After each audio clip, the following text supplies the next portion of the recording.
A new episode of Democracy at the Crossroads, a platform that looks at all those who pose a threat to our democracy. It's election time. We know that free and fair elections are the summum bonum of any true democracy.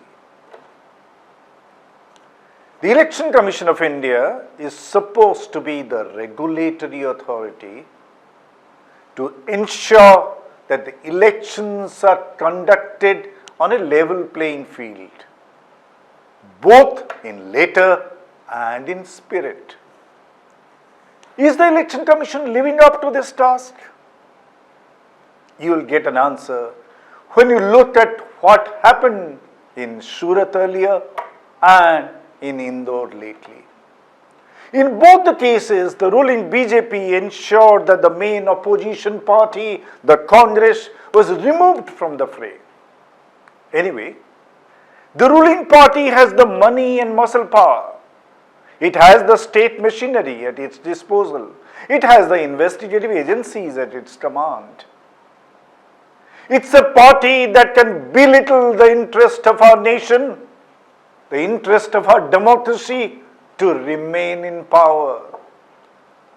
So it's doing what it is expected to do. But then, if the Election Commission is true to its salt, it needs to intervene to keep the semblance of democracy alive. Take the Surat case. The Congress candidates' nomination papers were rejected for whatever reasons. Sure, the proposals of the Congress candidate in Surat defected to the BJP.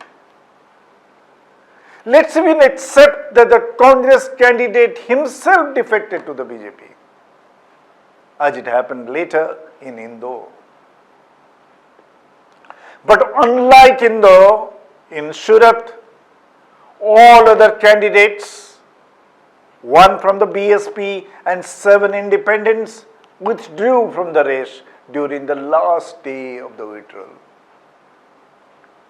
One can make a safe presumption that all these candidates were suitably bribed to withdraw from the race. Well, an anti-national party like BJP can stoop to any level to win elections. But what surprised, rather dismayed, the democracy-loving Indians is the way the Election Commission played along with this nefarious design of the ruling party. The Commission promptly announced the BJP candidate as the winner uncontested, more than 2 weeks before the actual votes were cast.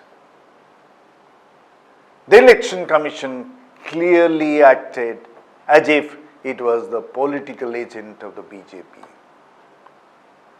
The BJP spokespersons defend the issue action, saying 29 Lok Sabha candidates have won uncontested before. So what's new about it? They ask.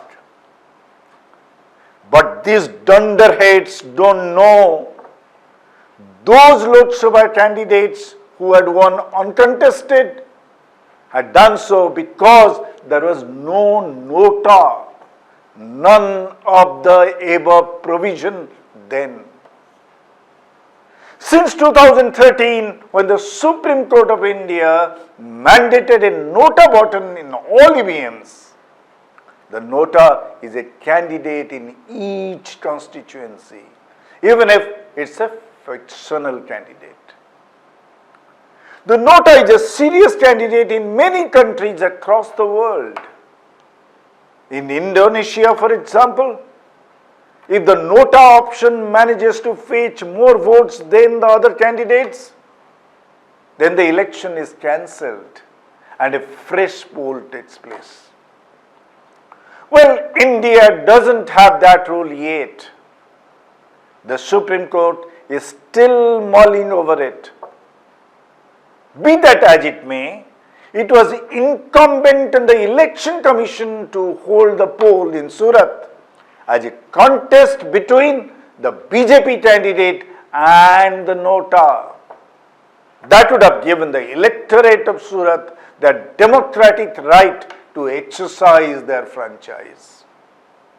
For all you know, a majority of voters in Surat would have hit the NOTA button. Well, we know despite this, as per the current rules, the BJP candidate would have won. But at least the people of Surat, the people of India and the people of the world would have come to realize that here is someone who was rejected by a majority of voters in a direct contest but became the winner because of the wide process. But the dubious way the Election Commission gave an uncontested tag and declared the BJP candidate elected doesn't cover itself in glory. It only reinforces the view that the Election Commission of India is not an impartial empire, but a cheerleader of the ruling establishment.